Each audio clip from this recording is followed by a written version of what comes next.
It all started a long time ago. My dad used to shoot a lot of film of wildlife, and I was always around cameras. But really, it's only been in the past sort of 2 or 3 years I've really got back into it when I found my niche with landscape and seascape stuff. I work in IT when I'm not shooting, and it is such a great stress reliever, an amazing stress reliever, just being out there and enjoying it. At the moment we're in Madeira. It's such a beautiful place. I mean, it's just stunning. I do like a wide landscape, but I like close, intimate detail quite a lot as well. So things like rocks, bits of wood, obviously waves as well, which is a fantastic subject all the time to use. Love a wave.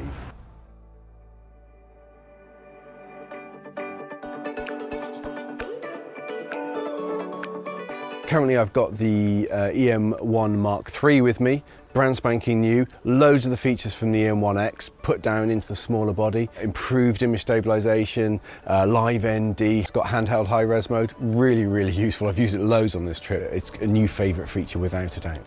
There are some times where you do need to use maybe a slightly slower shutter speed, which you can't really handhold. I prefer to use a tripod at that point, especially with those extra long exposures. You can't get away from a tripod in those situations. The weather sealing is really important to me. On the seafront, getting loads of spray on your kit, being around waterfalls, again, loads and loads of spray, but even just being out and about, you know, you don't want to have to stop shooting just because of a bit of rain. Shooting a lot at sunrise and sunset, the light conditions change so dramatically and so fast. So you have to be really on your toes, you have to be checking your settings all the time. The new OMD EM1 Mark III comes with live ND filters, which is a great addition to any landscape photographer's arsenal.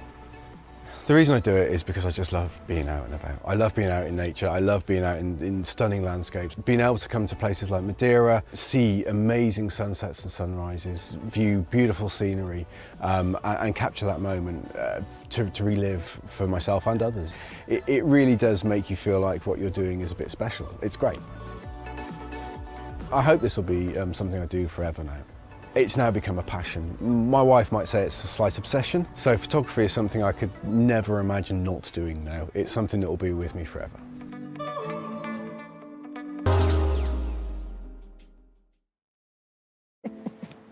My name is Ben Moore, aka Be More Photos. The style of photography I shoot, I would say, would be urban architecture. And I'm very excited to be shooting with the Nikon Z5. I've got a real hunger for shooting and getting the shot, basically that no one would try and dare to do. I like to push the boundaries of photography, risk it all basically. So I'm a bit of a daredevil when it comes to shooting. I'm holding the Nikon Z5. Attached is the 24-50 f4 to 6.3. This lens is amazing. You've got wide with the 24. You've also got tight with the 50, portraits and architecture. You can shoot with this lens. And look, it's almost a pancake lens. This is like, weighs next to nothing. When you hold it like this and you have this little portable setup, it's really kind of like, it feels like a point and shoot, you know? It's really small, you've got a little zoom. It's really nice, it's really cool. I feel like you could get this into certain places where you probably won't get a DSLR and be able to get some really cool shots. Full frame, 24 megapixel, can't go wrong.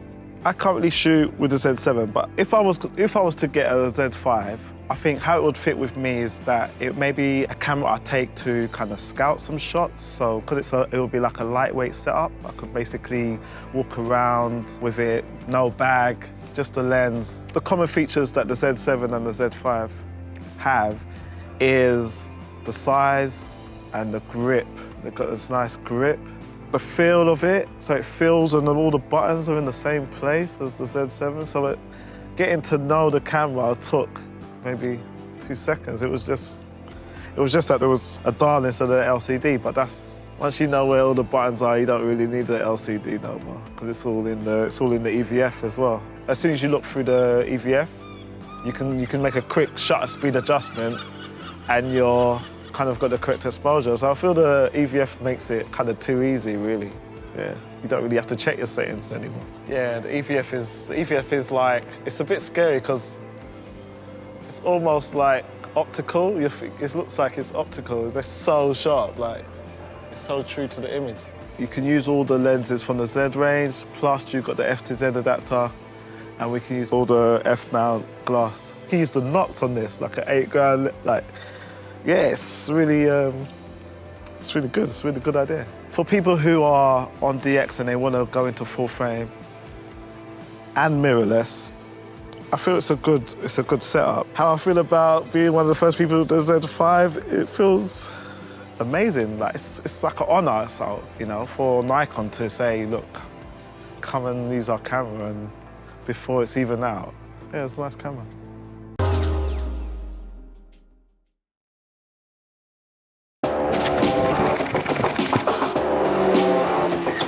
Here I am on the South Island of New Zealand, where I'm extremely excited that Canon have given me the honour of coming down here to test the new 7D Mark II.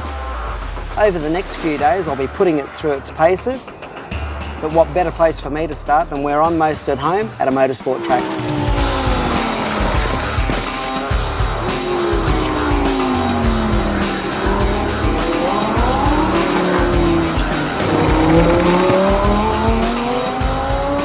Wow, that's super impressive. 65 AF points, just can't ask for more. It doesn't matter where you put the focus point in the viewfinder, it tracks the car beautifully. The other great feature is 10 frames a second, so if something happens in front of you, you know the camera's going to catch every bit of it.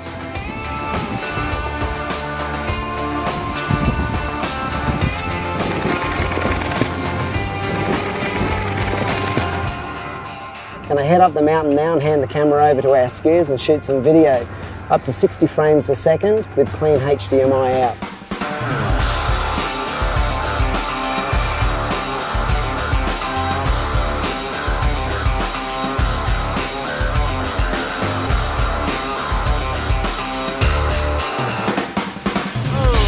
That looks amazing, love it. Well, we're up here today to do a little bit of mountain bike photography, and as you can see, weather's always changing, but with the Mark II and its all magnesium body and weatherproof sealing, we're ready for whatever the weather can throw at us today.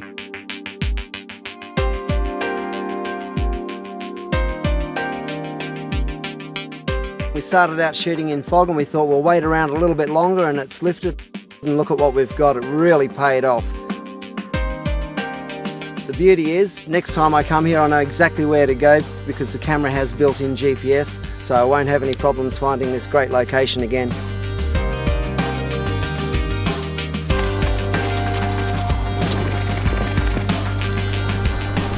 This new autofocus works incredibly well in low light. We've just followed our rider through the creek and we've managed to get every frame in focus.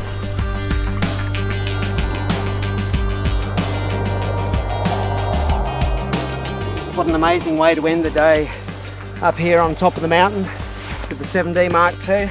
This little camera has a built-in intervalometer, so we're going to do a couple of time lapses here tonight, get some shots of Queenstown as it sunsets, check my focus, push the button, and it's as easy as that.